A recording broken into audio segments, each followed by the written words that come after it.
Hola, ¿qué tal? Bienvenidos. Hello. Welcome to our World Tour Language series. This is program number 3 of our Spanish series. My name is Doña Ada. Me llamo Doña Ada. And today we're having our objectives of this lesson, which we will try to cover. Objectives of this lesson are examine Spanish history up to 1492. So we're going to have quite a bit of history of Spain today. Review greetings and goodbye phrases. And we're going to also review some name phrases that we have already learned. We're going to introduce the verb ser, to be. And we are going to cover some of food in terms of Spanish food. And we're going to start looking on page 31 of our workbook. And I hope you have it with you to follow this lesson. We're going to practice those greetings that we learned the other day. We're going to say buenos días. There you go. This is the sun coming up. Buenos días. Now say it with me. Buenos días. And that means good morning, as you know. Buenas tardes. Good afternoon. Buenas tardes. Buenas tardes. And buenas noches, or good evening. Buenas noches. That means good night and good evening. I told you that this was easy. We have one greeting for both good evening and good night. So you enter the room, you leave the room, you say buenas noches. Now we're going to practice some name phrases. And we're going to use some names that we have already learned on our workbook.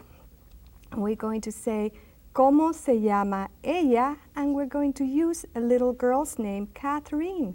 And we're going to say in Spanish, remember Catherine means Catalina? It is in your workbook. Follow me. Me llamo, ella se llama Catalina. Ella se llama Catalina. If we are answering, what is her name? Now, if she were to answer herself, of course, you know already how to say me llamo. And she would say, me llamo Catalina. And a boy's name, let's see, Gregorio, Greg. ¿Cómo se llama él? And we will say, él se llama Gregorio. Now, if he were to answer himself, he would say, yo me llamo Gregorio. Me llamo Gregorio. He can drop the yo if he uses the correct verb. Me llamo Gregorio. And here we have Ana Perez, and I use these both names, the first name and the last name, because we're going to practice how to say señora. Let's say I ask what is her name, or yes, let's say what is her name. So I say, ¿Cómo se llama ella? And we say, ella se llama la señora Pérez. Ella se llama la señora Pérez. Now, if I were to use that first name with a title of respect, we're going to use the one that we learned, that is Doña. And we will say, ella se llama Doña Ada. Ella se llama Doña Ada, or in this case, Doña Ana. Ella se llama Doña Ana. Now let's go to a male's full name, Miguel Sánchez. And if we're going to use señor, we will say, él se llama Señor Sánchez. Él se llama Señor Sánchez. Or if we use that title of respect that we talked about, Don, we say, él se llama Don Miguel. And we use that first name, don't forget. First names with Don and Doña, Don Miguel. I have quite a few friends with the name of Don Miguel back in Puerto Rico. Well, as I promised, and as we have it in the objectives after this short review, we're going to go into the history of Spain. I think it's very important because our language comes from Spain, Spanish language. We're going to show you a map of a place called Cantabria. Now, it is here recorded that the first inhabitants were from in this Iberian Peninsula. And it is very, very early in the stages of the making of Spain. And I'm going to show you a picture of the Altamira caves, which is the paintings of the Altamira caves, where it tells you how early these inhabitants were in Cantabria. It is the first record, as I said, of the inhabitants of the Iberian Peninsula. Now, remember that Spain's location was very inviting for inhabitants to settle because they have the unlimited Atlantic Ocean in one side, the Mediterranean. There's a variety of climates and a variety of richness, and that probably was one of the reasons that we have such early civilizations. We have a map of all the civilizations that are very important in the making again of Spain, and I would like to start talking about the Iberians. Iberia was the name given to Spain at the beginning. It was called Iberia, and you see over there, you see the word Iberians. Now, the Iberia, the first record of the inhabitants of Iberia, I told you it was in the Altamira caves, and then followed by the Phoenicians.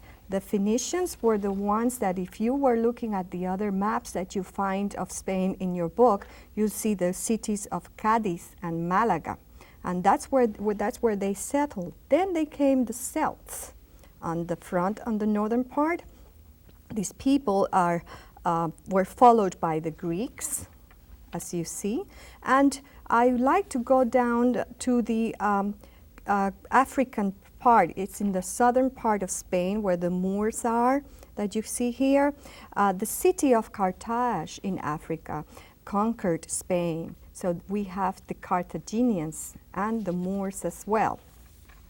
I want to show you something very, very important, because also the Romans followed and introduced the Christianity in Spain. But I want to show you the legacies of all these civilizations that are left in Spain so we can remember the making of our country. Let's go to the picture of the Roman aqueduct. There it is. It's in Segovia, in the city that we're going to see later on in our movie clip. And then we have in Cordoba, La Merced Palace. That is another legacy, and it's also, as you see, Moorish type with the arcs and so forth. And we have a beautiful place that many people love to go and visit when they're in Spain. It's called Alhambra in Granada. See how beautiful the gate? And in Sevilla, that city that we talked yesterday about, Sevilla, we have El Alcázar. El Alcázar. See again the architecture resembles to each other. And as I was saying, all these civilizations, the Romans, the Germanics, and so forth, had an important role in Spain. The Romans, by the way, they were the ones who gave the name of the Hispania with an H, Hispania, and it turned out to become the word España. España, and they were responsible for the Christianity. The Moors came in full force to Spain as well, and they left a lot of art and architecture, as you can see, and a lot of words. As you saw yesterday, we talked about almohada, algodón, and so forth. Those were Moorish words. Those are Moorish words. Let's go to the kingdoms of Spain, very important in the history of Spain. We have several kingdoms, as you can see here, the Kingdom of Aragon, of Castile, Portugal, and Granada. And it is said that the Christians pushed the Moors down to the south. We have a story called El Cid. I don't know if you have heard in school El Cid, and it tells us all about the fight of the Christians and the Moors. After that, the Kingdom of Castile and Aragon played an important part, because what happened is that the Kingdom of Aragon and the Princess of the Kingdom of Castile, the Prince of the Kingdom of Aragon and the Princess of Castile, they married. They became a family. And then those two persons are Fernando and Isabel.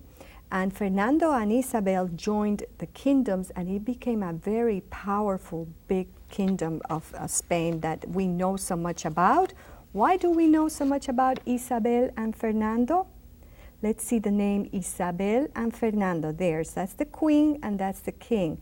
Isabel, as you can see, has a Y at the beginning. Nowadays, you see the name Isabel written as with an I. It's both correct. This is the old Spanish, Isabel and Fernando. No, these two persons played an important part in the history of Spain because these were the ones that Christopher Columbus went to ask for help in order to become what to have his dream come true, which was to explore and discover other places, because the kingdom of Christopher Columbus knew that the kingdom of Spain wanted to expand and become really powerful, so he thought this was a good time to go and talk to them, and they agreed. And in 1492, Christopher Columbus sailed to America to claim it for Spain.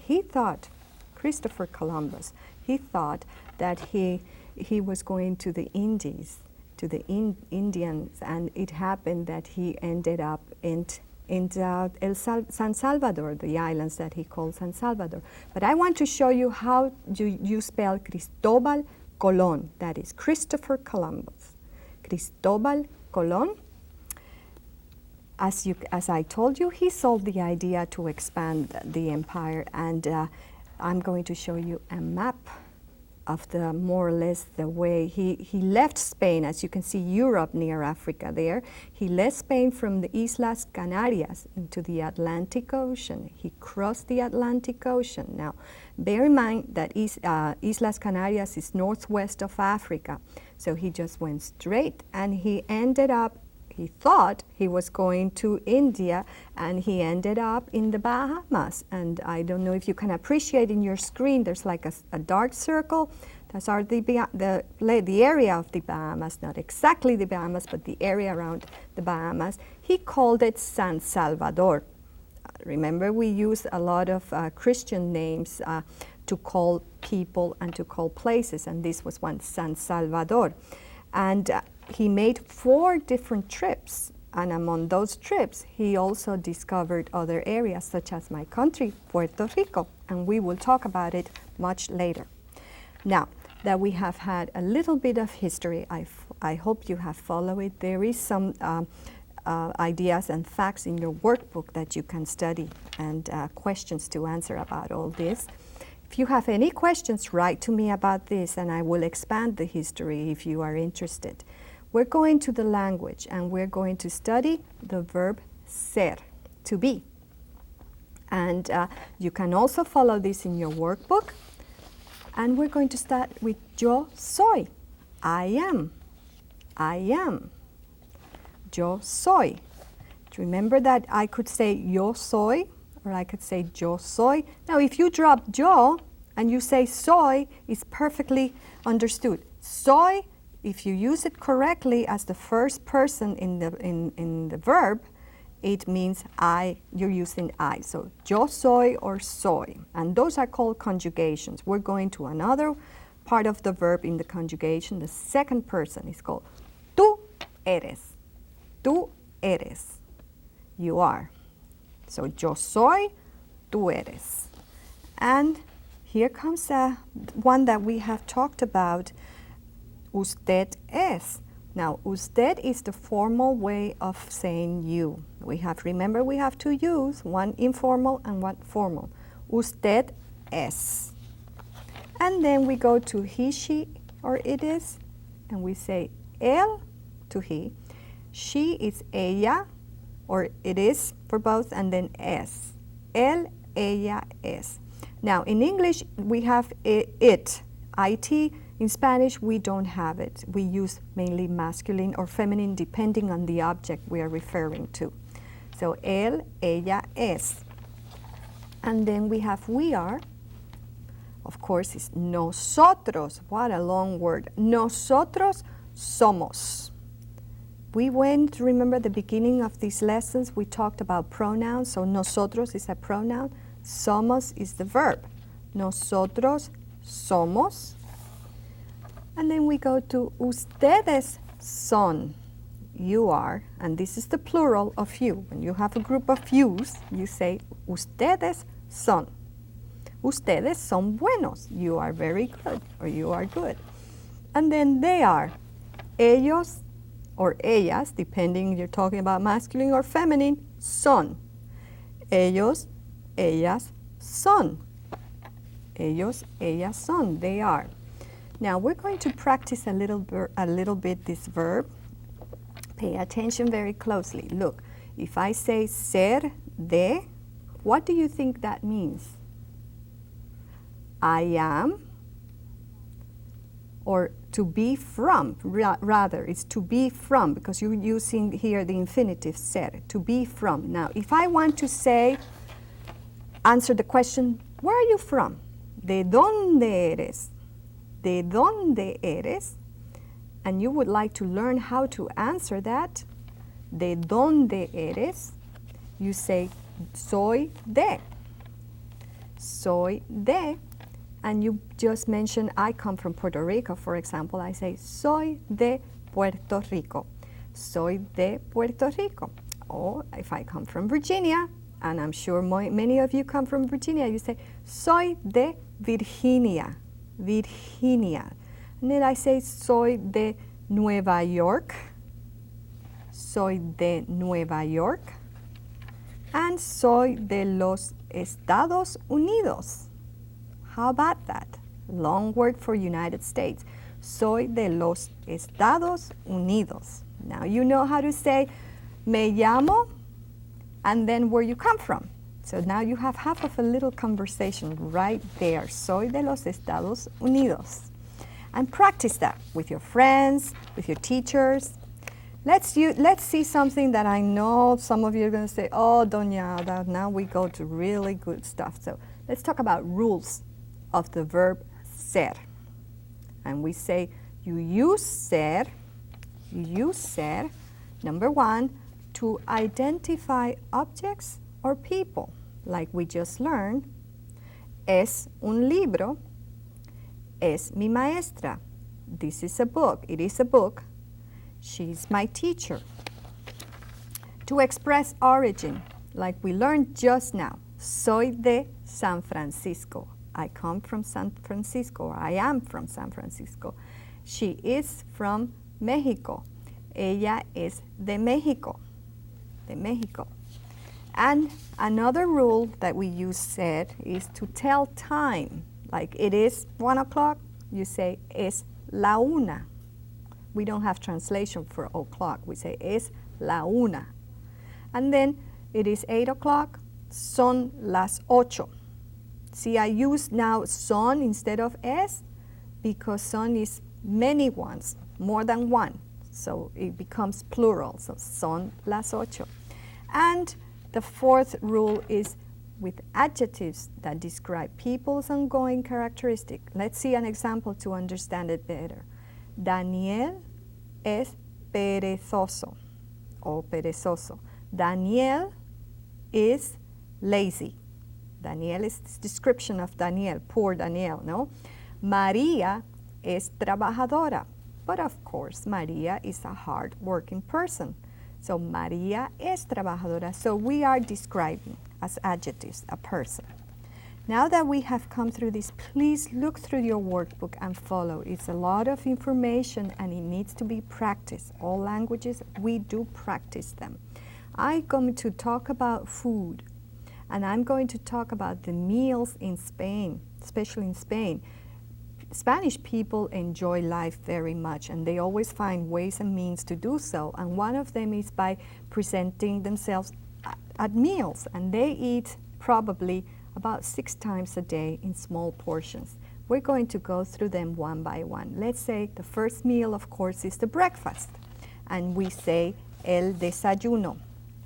Now, el desayuno in Spain consists mainly of like a continental breakfast, European breakfast, and it's milk or coffee and some bread and butter and jelly. That is el desayuno.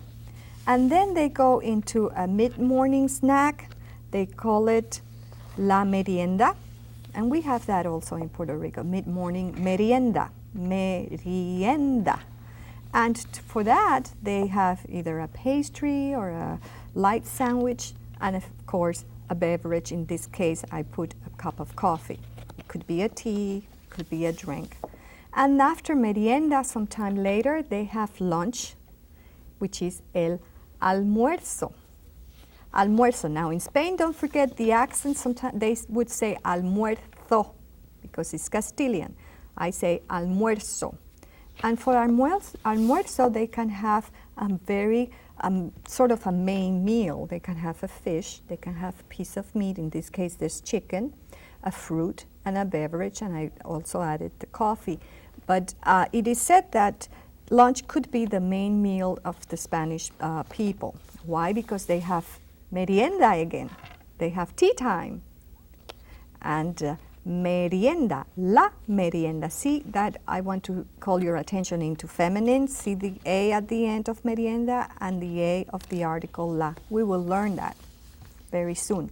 And for merienda, they have cake, or they have some crackers and some boiled eggs, and then they have drinks and beverage, any type of beverage. But it's mainly a very light merienda snack. Then they go to what we call appetizer, which is tapas. Now this is in Spain, really, mainly in Spain, tapas. I had to learn how to eat tapas, and that is in the after the merienda, some hours later, before the dinner, because they eat very late at night. So they have the tapas, and these may consist of broiled shrimp, like you see here, mushrooms, or ham. This is ham, and then of course a glass of wine or a beverage that you like most. And after some hours later, and I mean hours because they eat around 11 o'clock at night after coming from the theater or going to some special place, they have la cena or la cena. And for la cena or la cena, this is what they mostly have, either a gazpacho, which is a light cold soup of vegetables, or a soup, any soup if it's in the winter. And they have some vegetables and they have fruits. And this is called la cena. Well, when I went to Spain with my family, my children had to get used to this way of living because we normally eat at 6 in the afternoon, 7, the latest in Puerto Rico, and to have la cena at 11 took some adjustment, especially if we were having big meals like rice and so forth. And my son kept saying, the people don't sleep here. They're always out eating and having fun, and it is true. So we got used to this, and I want you to look at this and see el desayuno, el almuerzo, la merienda y la cena. Let's say it again. El desayuno, el almuerzo, la merienda, la cena. Now remember that as Europe, in Europe, everything changes, you know, habits change, but these are things that when we think of Spain, we think in these terms, that they eat late, that they have these type of meals. When I come in one of these lessons, we're going to show you how to make recipes such as gazpacho, which is a very popular soup in Spain. But for now, I'm going to take you to Toledo and Segovia, those two cities we told you about that you were going to visit. I hope you enjoy this clip.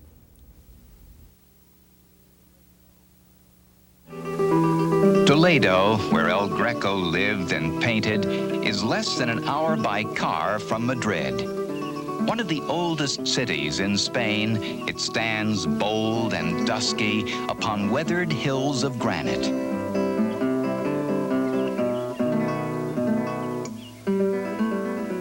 Roman walls survive its tumultuous history. The finest of the city gates, Puerta del Sol, built in the 14th century. Its streets, like a fine painting, remain undisturbed by time. The Toledo Cathedral, begun in 1226 and completed in 1493, is one of the largest and most magnificent in all of Spain. The house where El Greco lived and painted is now a museum. This 12th century synagogue is the oldest in Spain. The highest point in the city, the Alcázar, El Cid ruled here. Toledo craftsmen are world-renowned, from steel knives to intricate gold and silver work. Toledo looms on the horizon like an original El Greco and remains so in the mind. One of the most romantic of Spanish cities is Segovia, also close to Madrid. Its aqueduct dates from the time of Roman legions. Secluded streets and plazas, all but forgotten by time. Its cathedral is one of the best examples of the Gothic architecture of the Middle Ages. Construction was begun in 1522.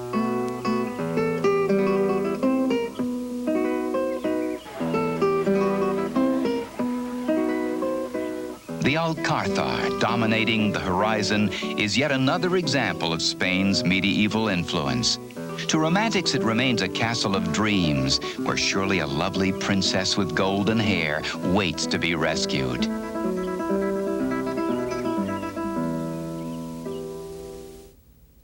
Beautiful Toledo. In the future, we will talk about it a little longer. There's so many things about this city. We're going to continue with our food presentation. I want to talk to you very quickly about paella and gazpacho and tortilla española. These are very popular dishes in Spain. And when we think of Spain, we think of paella, which is a rice dish with seafoods, all kinds of seafoods in it, and chicken and meats. It's a wonderful, and chorizo. It's a wonderful paella. Each place, each city or each region has its own paella recipe. Then gazpacho. Gazpacho we're going to make in the studio, and we are going to show you how to do it. And children, do follow this recipe, but be with an adult. At this time, I need to say goodbye. Adiós. Hasta mañana.